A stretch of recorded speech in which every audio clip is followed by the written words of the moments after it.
Сәлем достар, бұл құпия каналы, сіздермен бірге Альфия. Достар, көпшіліктің сұрауы бойынша көбі ақша шақыру техникасын сұрайды. Мен сіздерге ақша шақыру бойтұмарын мен таныстыратын боламын.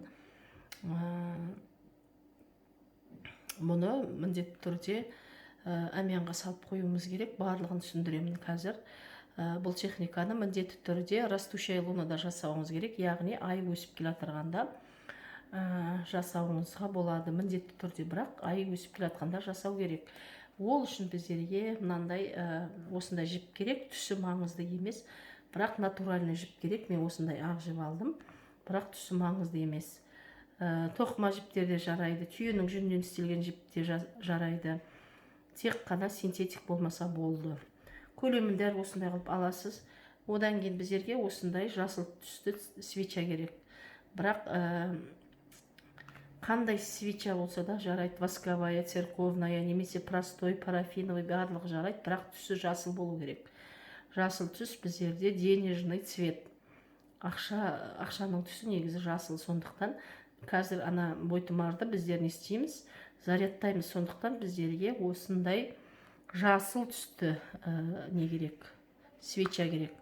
Одан кейін біздерге осындай бүтін, жыртылмаған, мыжырылмаған, еш жері не қылмаған осындай 3 лавровый лист керек. 3 лавровый лист керек. Лавровый листті үйдегі жарамайды, арнайы техникаға сатып алуларыңыз керек. Техникаға арнайы лавровый лист сатып алып қойыңыздар.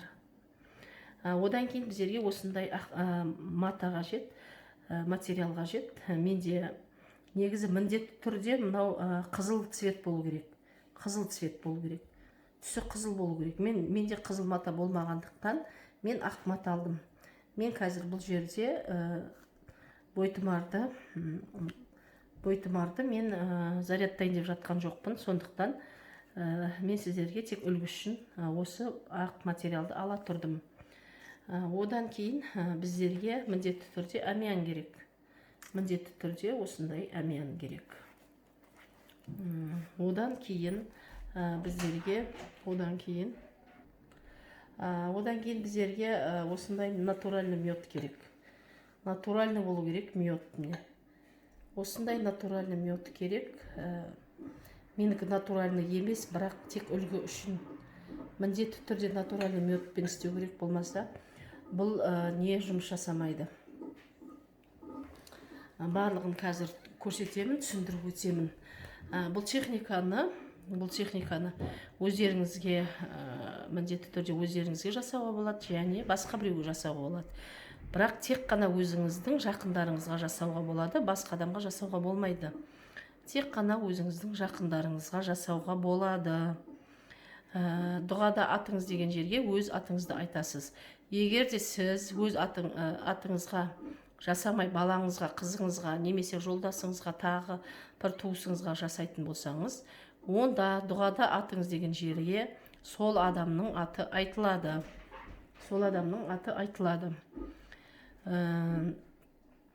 Одан кейін барлығыңыз дұға қай жерде деп сұрай бермей, мұқият тыңдаңыз. Дұға деген әдеттегідей ең бірінші комментарийға да бекітіп қоямын. Сол жерден қарап алсаңыздар болады, достар. Лайк басуды ұмытып кетпеңіздер. Қазір барлығын түсіндіріп өтемін. Міне өстіп, мына лавровыйдың бетіне осылай мына медті балды жағасыз. Міндетті түрде натуральный мед болу керек. Балды жағасыз да, мынаның үстіне мына жапырақты жабыстырамыз. Одан кейін мынаның үстіне мед жағамыз. Одан бұлай жабыстырамыз, міне. Осылай жабыстырамыз. Осы 3 жапырақты аламыз да, бірақ сіздер қадағалауыңыз керек. Жапырақтар бұлай болып кетпесін. Бұлай немесе бұлай ағып кетпесін. Сондықтан осы 3 жапырақты теңдей болып тұру керек, осындай болып. Одан кейін қызыл манағы шүберекті алып, осылай орайтын боламыз, міне. Осылай мұқият қылып, жапырақтар тайып кетпеу керек. Осылай ораймыз. Міне. Осылай ораймыз. Одан кейін мына жіпті аламыз да қақ ортасына манағы не істейміз, лавровый листті осылай қоямыз. Сосын байлайтын боламыз. Міне 2 рет байлау керек. Ештеңе оқымаймыз. Тек 2 рет байлаймыз. Бір байлаймыз және 2 рет байлаймыз. Міне мына жерден. Көрдіңіз ғой достар.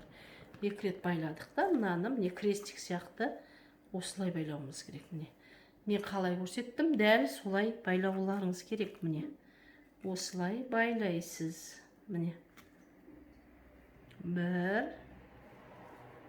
және 2 қақ ортасына да осылай. Ал мына ауысып қалған заттарды үзіп тастауға болмайды. Иә, қиюға болмайды. Бұны бүйтіп арасына аккуратно тығып жібересіз. Жіптің арасына осылай аккуратно тығып жібересіз де, мынаны амияныңыздың бір көрінбейтін, адамдардың көзіне түспейтін қалташасына салып қоясыз.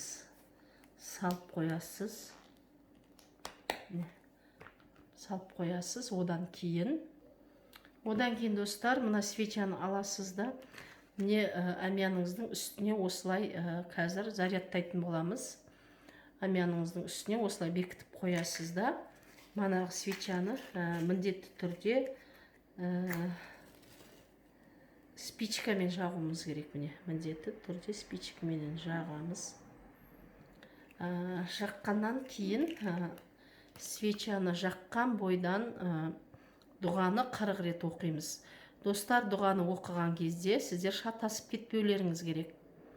Шатасып кетсеңіз, онда болмайды. 41 рет немесе 39 рет шатасып оқып қойған болсаңыз, онда бұл бойтұмар жұмыс жасамайды. Сондықтан бір затқа дұғаны оқып белгілеп отырыңыз. Міндетті түрде 40 рет оқылу керек. Егер өзіңізге жасап жатсаңыз, өзіңіздің атыңызды айтасыз, атыңыз деген жерге. Егер де басқа біреуге, жақыныңызға, туысыңызға жасап жатсаңыз, онда ол адамның атын айтасыз. 40 рет оқисыз, 40 рет өз атыңызды айтасыз дұғада, атыңыз деген жерде. Сосын мына свечаның жанып болуын қадағалайсыз.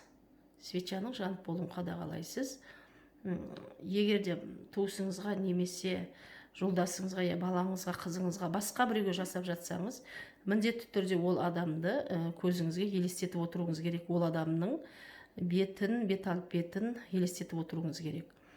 Одан кейін свеча жанып болам дегеншен, сізде ақша көп және үнемі жолым болып жүреді деп елестеуіңіз керек өзіңізді да. Одан кейін мына свечаның жанып болғанын қадағалауыңыз керек.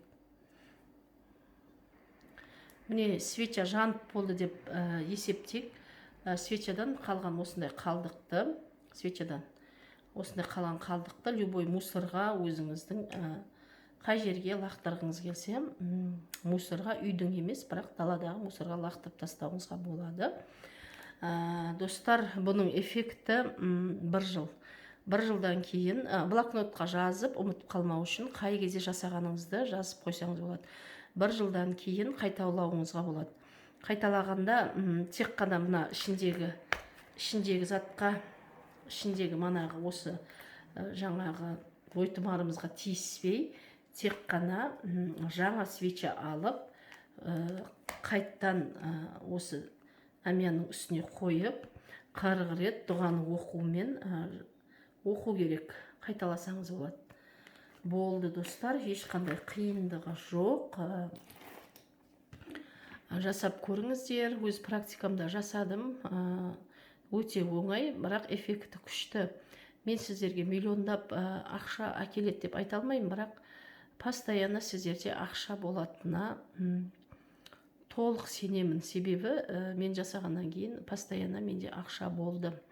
Қай жерден болса да өзі ақша келіп тұрады, ақша потогын ашады, ақша шақырады мына бойтұмар. Жасап көріңіздер. Каналыма жаңа келген көрермендер болса, тіркеліп кетіңіздер. Сәттілік тілеймін, міндетті түрде, бірақ бұны растущая лунада жасау керек. Яғни ай